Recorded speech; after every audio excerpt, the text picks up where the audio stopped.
Welcome to Bible in a Year with Scott Purcell. I'm so glad you're joining me. This is a daily reading of portions of the Bible, following a plan that will include the entire Bible in a year. And now, let's open the book and begin our readings. This is the reading for day 172. If your reading is aligned with the calendar year and a non-leap year, this is for June 21st, or in a leap year for June 20. The Old Testament reading is from 1 Kings chapter 8, verse 22, through 1 Kings chapter 9, verse 9. 1 Kings chapter 8, verse 22. Then Solomon stood before the altar of Yahweh in the presence of all of the assembly of Israel, and he spread out his hands to the heavens, and he said, O Yahweh, God of Israel, there is no God like you in the heavens above or on the earth beneath, keeping the covenant and the loyal love for your servants who are walking before you with all their heart. You have kept for your servant David, my father, what you promised to him.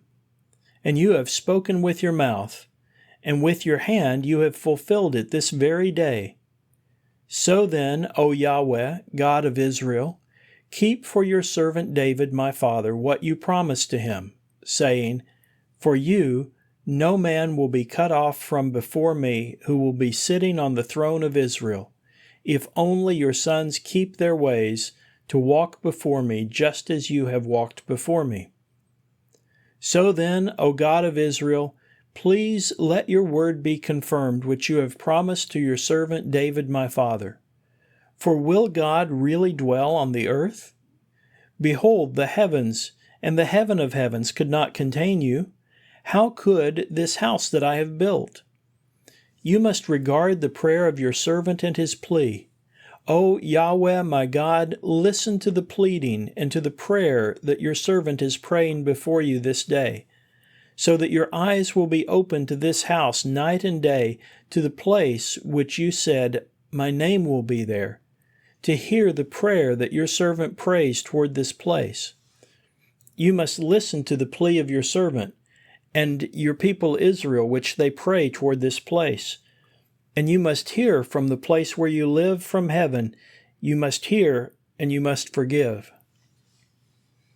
If a man sins against his neighbor, and he pronounces an oath against him to curse him, and the curse comes before your altar in this house, then you shall hear in heaven, and you shall act, and you shall judge your servant, to declare the wicked guilty by bringing his way upon his head, and to declare the righteous innocent by rewarding him according to his righteousness.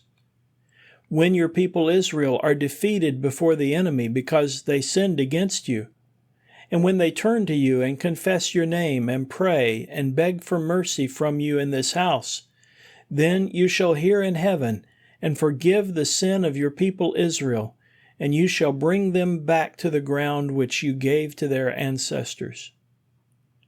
When you shut up the heavens so there is no rain because they have sinned against you, then they pray to this place and they confess your name, and they return from their sin because you punished them. Then you shall hear in heaven and forgive the sin of your servants and your people Israel, for you will teach them the good way in which they should go, and you will give rain upon your land which you have given to your people as an inheritance. If there should be in the land famine or disease, if there should be blight or mildew or locust or caterpillars, if it happens that his enemy lays siege against him in the land of his gates, if any plague or any disease, any prayer or any plea which is offered by any person for all of your people Israel, who each knows the infestation of his own heart and spreads out his palms to this house, then you shall hear in heaven the place of your dwelling, and you shall forgive and act and give to the man whose heart you know, according to all his ways, which you alone know the heart of all the sons of man. Do these things so that they may fear you all the days that they live on the face of the land that you gave to our ancestors. Also for the foreigner who is not from your people Israel, and he comes from a distant land because of your name, for they shall hear of your great name, and your powerful hand, and your outstretched arm. And he shall come and pray toward this house. You shall hear in heaven, the place of your dwelling, and act according to all that the foreigner calls to you, so that all the peoples of the earth may know your name, to fear you as your people Israel, and to know that your name has been invoked over this house that I have built. If your people go out to battle against his enemy in a way that you shall send them, and they pray to Yahweh toward the city which you have chosen and the house which I have built for your name, then you shall hear in heaven their prayer and their plea, and you shall vindicate them. If they sin against you, for there is not a person who does not sin, and you are angry with them, and you give them to an enemy, and they take them captive to the land of the enemy, far or near, and then they return their heart in the land where they have been taken captive, and they return and plead to you in the land of their captivity, saying, We have sinned, and we did wrong. We acted wickedly. If they return to you with all of their heart and with all of their soul in the land of their enemies who took them captive, and they pray to you toward their land which you gave to their ancestors, the city that you have chosen, and the house that you built for your name, then you shall hear in heaven, the place of your dwelling, their prayer and their plea, and you shall vindicate them. You shall forgive your people who sinned against you, even for all their transgressions which they committed against you. You shall give them compassion before their captors, so that they may have compassion on them. For they are your people and your inheritance, whom you brought from Egypt, from the middle of the smelter of iron.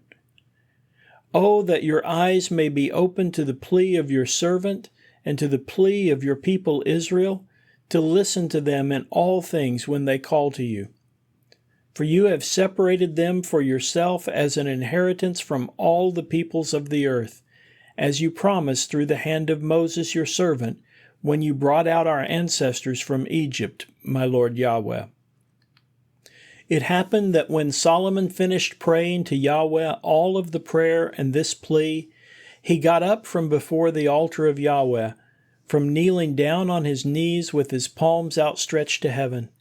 He stood and blessed all of the assembly of Israel with a loud voice, saying, Blessed be Yahweh, who gave a resting place to his people Israel. According to all that he promised, not one word has fallen from all of his promises concerning the good which he spoke through the hand of Moses his servant. May Yahweh our God be with us as he was with our ancestors, and may he not leave us or abandon us, to incline our hearts toward him, to walk in all his ways, and to keep his commandments, his statutes, and his judgments which he commanded our ancestors. Let these my words which I pleaded before Yahweh be near to Yahweh our God, by day and by night, to maintain the justice of his servant and the justice of his people Israel, as each day requires, so that all of the people of the earth may know that Yahweh, he is God, there is none other. Let your heart be completely with Yahweh our God by walking in his statutes, by keeping his commands as this day. Then the king and all of Israel with him offered a sacrifice in the presence of Yahweh. Solomon sacrificed the fellowship offerings which he offered to Yahweh, 22,000 oxen, and 120,000 sheep. And the king and all of the Israelites dedicated the house of Yahweh. On that day the king consecrated the middle of the courtyard before the house of Yahweh, because he offered there the burnt offerings, the grain offerings, and the fat of the fellowship offerings, because the bronze altar that was in the presence of Yahweh was too small to hold the burnt offerings and the grain offerings and the fat of the fellowship offerings. Solomon held the festival at that time, and all of Israel with him, a great assembly from Lebo Hamath up to the Wadi of Egypt, before Yahweh our God, for 7 days and 7 days, a total of 14 days. On the 8th day he sent the people away, and they blessed the king, and they went to their tents rejoicing and in good spirits, because of all the goodness that Yahweh had shown to David his servant and to Israel his people. 1 Kings chapter 9. It happened that as Solomon finished the building of the house of Yahweh, the king's house, and all the things Solomon desired to do, Yahweh appeared to Solomon a second time, as he had appeared to him in Gibeon. Yahweh said to him, I have heard your prayer and your plea which you have made before me. I have consecrated this house which you have built by putting my name there forever. My eyes and my heart will always be there. As for you, if you walk before me as David your father walked, with integrity of heart and with uprightness, to do according to all that I have commanded you, and if you keep my ordinances and my judgments, then I will establish the throne of your kingdom over Israel forever, as I promised David your father, saying, A man will not be cut off for you from upon the throne of Israel. If ever you or any of your descendants turn from following me, and do not keep my commandments and my ordinances that I have set before you, and you go and serve other gods and bow down to them, then I will cut Israel off from the face of the land that I have given to them. Even the house which I have consecrated for my name I will cast away from my face. And Israel shall become a proverb and an object of taunting among all the peoples. This house shall become a heap of ruins. All those passing by will be appalled by it and hiss, and they will say, On what account did Yahweh do this to this land and to this house? And they will say, Because they have forsaken Yahweh their God, who brought their ancestors out from the land of Egypt, and they embraced other gods and bowed down to them and served them. Therefore, Yahweh brought on them all of this disaster. The New Testament reading is from Acts chapter 14, from verse 8 to verse 28.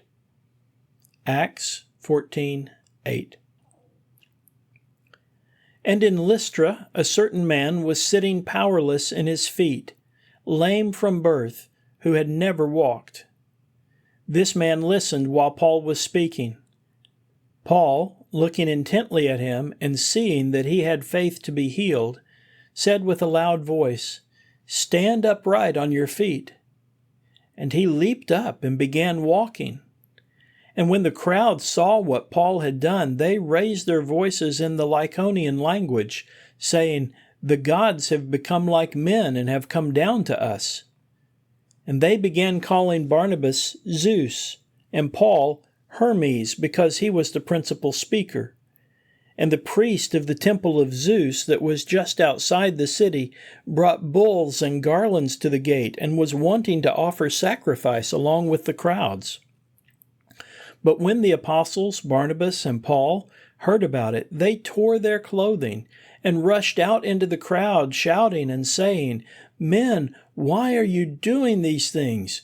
We also are men with the same nature as you, proclaiming the good news that you should turn from these worthless things to the living God, who made the heaven and the earth and the sea and all the things that are in them, who in generations that are past permitted all the nations to go their own ways. And yet he did not leave himself without witness by doing good, giving you rain from heaven and fruitful seasons, satisfying you with food and your hearts with gladness. And although they said these things, only with difficulty did they dissuade the crowds from offering sacrifices to them. But Jews arrived from Antioch and Iconium, and when they had won over the crowds and stoned Paul, they dragged him outside the city, thinking he was dead. But after the disciples surrounded him, he got up and went into the city, and on the next day he departed with Barnabas for Derbe. And after they had proclaimed the good news in that city and made many disciples, they returned to Lystra and to Iconium and to Antioch, strengthening the souls of the disciples, encouraging them to continue in the faith, and saying, "Through many persecutions it is necessary for us to enter into the kingdom of God." And when they had appointed elders for them in every church, after praying with fasting, they entrusted them to the Lord, in whom they had believed. And they passed through Pisidia and came to Pamphylia. And after they proclaimed the message in Perga, they went down to Attalia. And from there they sailed away to Antioch, where they had been commended to the grace of God for the work that they had completed. And when they arrived and called the church together, they reported all that God had done with them, and that He had opened a door of faith for the Gentiles. And they stayed no little time with the disciples. The wisdom literature reading is from Proverbs chapter 15, from verse 11 through verse 20. Proverbs 15:11. Sheol and Abaddon are before Yahweh. How much more the hearts of the children of men? A scoffer does not like his rebuke. To the wise he will not go. A heart of gladness will make good countenance, but in sorrow of heart a spirit is broken. The heart of him who understands will seek knowledge, but the faces of fools, they will feed on folly. All the days of the poor are hard, but goodness of heart is a continuous feast. Better is little with the fear of Yahweh than great treasure and trouble with it. Better is a dinner of vegetables when love is there than a fattened ox and hatred with it. A man who is hot-tempered will stir up strife, but he who is slow to anger, he will calm contention. The way of the lazy is like a hedge of thorns, but the path of the upright is a highway.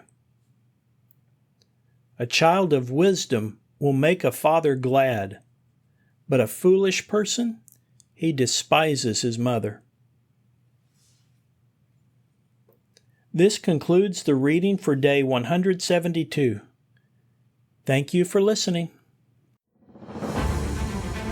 These daily readings are made possible by your generous support of the Global Outreach Ministry of Scott Purcell.